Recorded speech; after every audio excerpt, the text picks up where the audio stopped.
Жарганаттар жаңы вирустун жөн-жайын кенен айтып бериши ыктымал эле.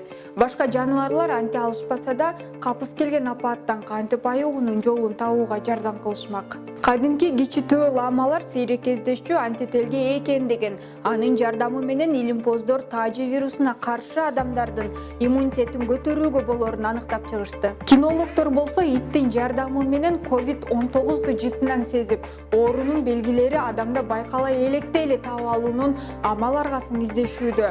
Азырынча белгисиз бир себептерден улам сүргүзөндөр жугуштуу оору учурунда коркунучтуу болуп калаары айгинеленүүдө. SARS дем алуу жолу менен жуга турган оорудар, башка учурларда өпкөгө суу толтурган оору катары белгилөө. Ачыкка чыккандан кийин жарганаттарды изилдөө иштери аябай жанданды.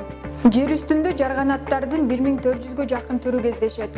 Сүт эмүүчүлөр түрүнө кирген жаныбарлардын ушул түрү гана уча алат. Кутурма оорусуна чалдыгаарын эске албаганда, бул жаныбарга бир да вирус аркылуу оору жукпайт.